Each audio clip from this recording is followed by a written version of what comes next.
You're listening to Policy Currents, a weekly podcast from RAND. I'm Evan Banks. And I'm Deanna Lee. Every Friday, we bring you new insights from RAND's latest research and commentary. It's January 19th.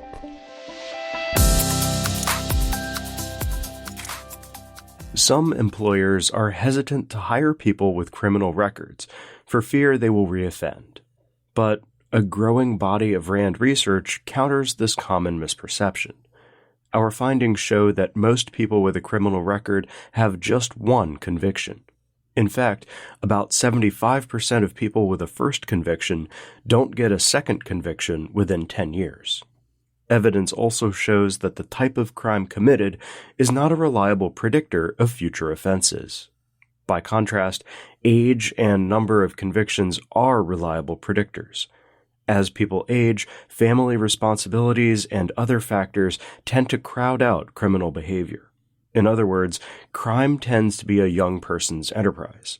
And all things being equal, a greater number of prior convictions tends to indicate a greater future risk of reoffending, while a lower number suggests a lower risk.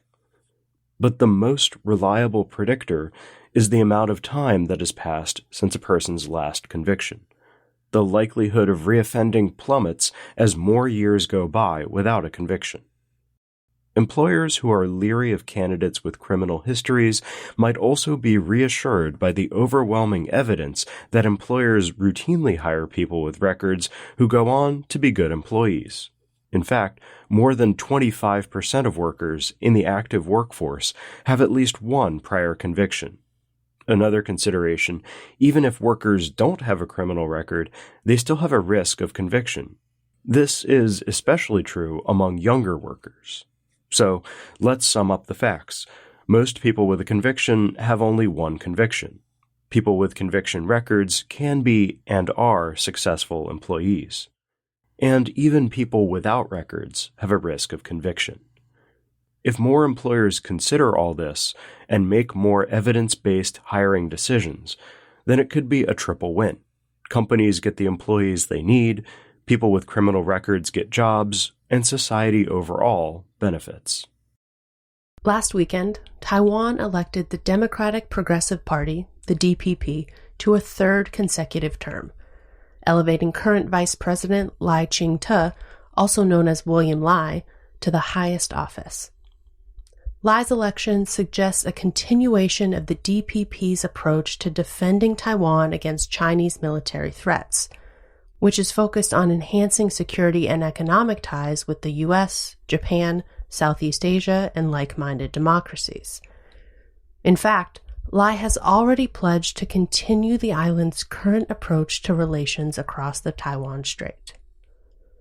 But with this third straight victory by the DPP, RAND's Raymond Kuo says that tensions between Taiwan and China will only get worse.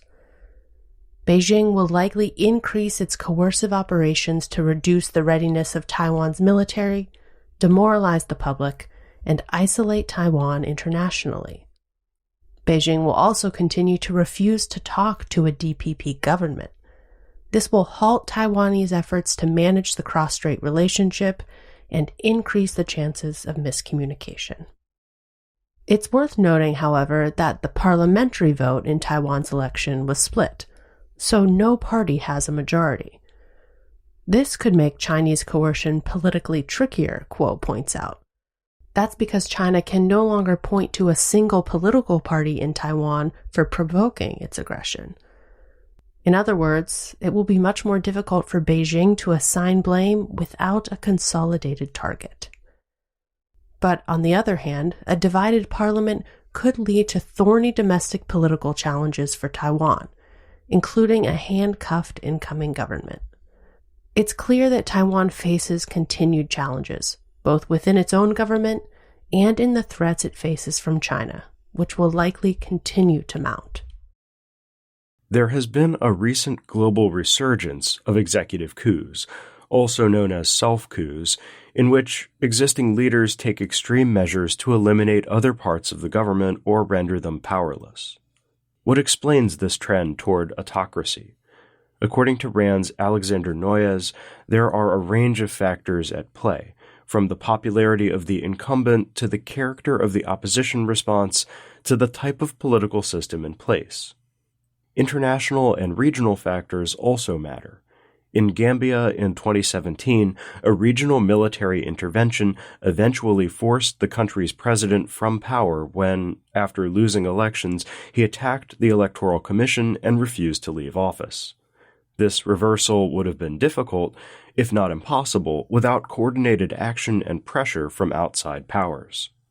Of course, there are also lessons to be learned from the attempted executive coup that occurred on U.S. soil on January 6, 2021.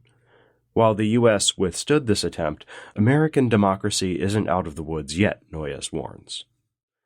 A host of reforms are needed to strengthen independent checks and balances and lower the risk of future executive coups in America. A good place to start is revamping the Insurrection Act, which currently gives the president sweeping authority to deploy the military to quell domestic unrest in a way that could help facilitate another executive coup. Additionally, the U.S. should rapidly deploy all the legislative coup restrictions that currently apply to military coups abroad, including the suspension of economic and security assistance to other countries. Noyes stresses that the U.S. shouldn't shy away from acknowledging its struggles with democratic backsliding. And, while doing so, it should help other countries learn from its experience, helping nations foster the growth of strong, independent institutions that prevented the January 6th insurrection from ultimately succeeding. After all, the U.S. system bent, but did not break. Colleges across the United States have invested tens of millions of dollars in credential stacking programs, which allow students to earn a series of credentials over time that lead to a degree or certificate. These programs are designed for working adults who don't have the time or the money to get a college degree, and they often promise to help low-income students chart a path to the middle class. But do they deliver? A recent RAND study showed that low-income students are more likely to stack credentials than middle and high-income students. Those low-income students who built up credentials over time sharply reduced the earnings gap with their more advantaged peers. In fact, more than 70% of the students in the study were making middle-income wages within 6 years. This data is promising, but there are caveats. The best outcomes were seen when students built up credentials. For example, earning a certificate and then stacking even more credentials for an associate's degree. On the other hand, if they simply collected credentials to earn a series of shorter-term certificates, then there was no meaningful increase in earnings. Further, stackable credentials are most valuable in certain fields, such as nursing and manufacturing.